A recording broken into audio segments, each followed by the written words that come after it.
extravagance in expenditure. Make it simple marriages. You don't have to spend like £1,000. We can't get married because you don't have money. Marriage, you don't need a penny to marry. You could have 50 pence and you could marry. Seriously, you don't need to. Think about, the ulama actually in the fiqh books, they discuss it. They said, you know what, the man needs to have mahar and he needs to have enough money to provide his wife for the first month. That's it. If you've got that much, just save up. Like, you're going to get a house and rent, have a few £100 for one, then you earn, no problem. I'll get money as they come along. I don't have to, buy my own property. Like once, this brother from, Syria, he used to be a young brother, a good brother, he used to be at the grocery shop. I used to visit him. He used to be so distressed. He was in his late 20s or something. He really wanted to marry. He said, do you know any like sisters from the West England or somewhere? He's a Palestinian brother living in Syria. I said, why are you not marrying? He said, it's so difficult. Until I don't have 3 keys, nobody will give me their daughter. Key to a car, key to a business, and key to a home. It's a problem. You see, in the Arab world, this is a problem. Mahar, extravagance, excessive amounts of mahar in the Arab world. That's the Arab culture. It's a disease.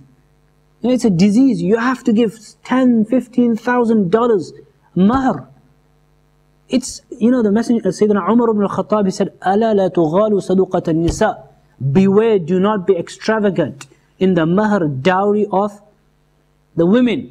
فإنها لو كانت مكرمة عند الله مكرمة عند الناس وتقوى عند الله. If this was something noble to give large amounts of dowry and it was good according to Allah, then لكان أولاكم بها نبيكم صلى الله عليه وسلم.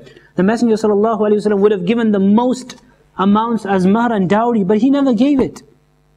Extravagance in mahar, cultural thing. That's a condition. Remove it. And in some cultures, I know some Bengali communities, Bangladeshi communities, the woman has to give dowry to the man's family. That's considered to be rishwa and bribe. Anything extra, this is a qa'idah, this is a fiqh ruling. I think in old schools, but definitely in the Hanafi school, anything that is demanded over and above the dowry is absolutely haram and is considered to be bribery. They give it the name rishwa. الراشي والمرتشي كلاهما في النار. The Messenger of Allah sallallahu alayhi wasallam says, the giver or the taker of the bribe, both are in the fire of hell. This is a fiqh. Anything over the dowry, whether the man demanding from the wife or the wife's family, or the wife demanding presents or anything over the mahar. Once the mahar is fixed, this is the dowry. Any demands from any side extra is considered to be bribery. Anything expected or demanded. Somebody wants, you can give, no problem, you can give gifts. As long as they are not demanded. They can't be part and parcel. They can't be made conditional. Of course you should give gifts, give gifts. But gifts are gifts. They're not demanded. Then that's not a gift, that's like paying, that's bribe. Sometimes happens, the wife's family, like the husband's family demands, like I used to know a brother, he said, this is from the Bangladeshi community. He says, I'm getting married to this really rich sister. I'm going to get a really nice car from my father-in-law. I'm going for that sister because a really rich family. I said, why is he giving? He said, in our culture, the father-in-law makes sure he gives you all this. So I said, well, it's a cultural thing. If he wants to give, but it shouldn't be demanded. So we have all these cultural things in different areas. Mahar Fatima, sunnah of the Messenger sallallahu alaihi wasallam. This is the Mahar Fatima which is called. So we need to be very careful about this point. Make marriages simple, easy, really simple. As easy and simple as possible. Parents, make it easy for your children. And okay, another point, the time is very short. Another point I have, so many points, but I'm not going to go, I'm just going to quickly. Another point about culture and marriage. Forced marriages, arranged marriages. I have, in this fiqh of marriage CDs, I've got a whole discussion on forced marriages and arranged marriages. Islamically, there is no place for forced marriages. Absolutely haram. That's it. Again, it's cultural. It's cultural. Pick up any hadith book. You'll find hadiths, clear hadith in Sahih of Imam al-Bukhari, in the Sahih Muslim, and all the fiqh books from the Shafi'i, Maliki, Hanbali, Hanafi schools. You'll find the word ijbar. The Messenger sallallahu alaihi wasallam said, al-bikru tusta'maru fi nafsiha. A non-married woman, she will be asked about herself. She'll be consulted. You have to ask a woman whether she wants to marry or not. She has to give her consent and approval. فَإِنْ أَبَتْ فَلَا جَوَازَ عَلَيْهَا. The Messenger sallallahu alaihi wasallam says, if she refuses, then you have no say over her. You can't force anyone to marry. It's absolutely haram. It's dhulm, oppression. Parents, you know, there are different ways, and I mean, I come across so many situations like this. You know, blackmailing them, emotional blackmail. The mother says, I'm going to kill myself if you don't get married to my, you know, my brother's daughter or my sister's. These are haram activities, cultural things.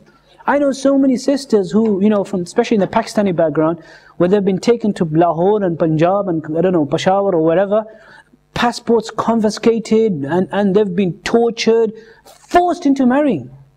And their brothers also take part in this force. You know, some, like there's one sister I remember 3-4 years ago. I mean, I thought, okay, the parents are backward, maybe they don't understand, they're culturally oriented, but the brother was like somebody who's got a degree in law or something, university educated of UK, and he gave the sister a blue and a black eye because she was saying no to get married to cousin brother in Pakistan. I mean, how can you even do that? It's got no place in Islam. Forced marriages, absolutely, categorically, totally haram. And then non-Muslims, you know, we should blame our own selves. You know, I mean, the non-Muslims, the media, they have to share a blame as well. I mean, you know, they're very clever. Anything any Muslims do, then it'll be a Muslim doing it. A Muslim man by the name of this did this. Yeah, and if some guy called Paul does it, they won't say a Christian man by, you know, Paul did that. You know, it's just a guy in England, British guy doing it. But for Muslims, they'll use the word Islam. But we have to take the blame as well. There is no place for forced marriages in Islam. No place. Remember, there's a difference between arranged and forced. We need to explain to these non-Muslims as well. There's a difference between arranged. Arranged is different, forced is different. Arranged marriages are not forced marriages. Arranged it's actually good, right? Arranged marriages are good. You know, arranged means you have to arrange beforehand. You can't just, you know, just learn and get married. You have to arrange it. Arranged means it's actually better. Arranged means that your family do the investigation, research. You know, people say love marriages, arranged marriage. I tell you something. I've come across more cases of love marriages that have broken down, and less arranged marriages. Because you know, love marriages, they're not love marriages, they're lust marriages. What are they? Lust marriage. You know, when you're young, you cannot be in love. Impossible. Before marriage, Sunan ibn Majah, there's a hadith, I can't remember the exact words of the Messenger sallallahu alayhi wasallam. لم ترى للمتحابين مثل النكاح. Marriage, you know, the marriage that's the love that is created by marriage, you won't see that anywhere. Before marriage, it's not love. It's impossible. It's just lust.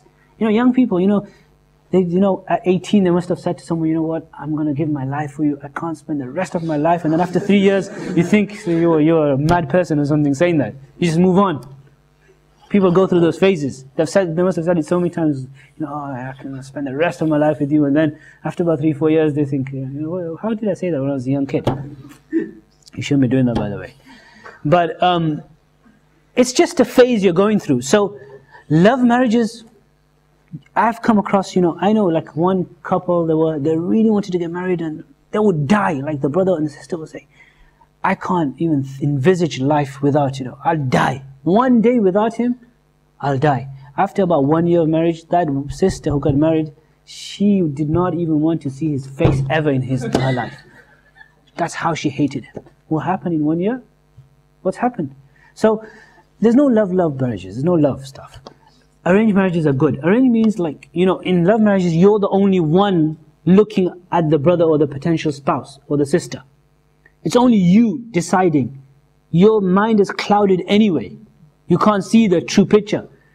Whereas in arranged marriages, your sister, your brother, your father, your mother, everyone's gone and investigated everything. And then, you know, so there's more people.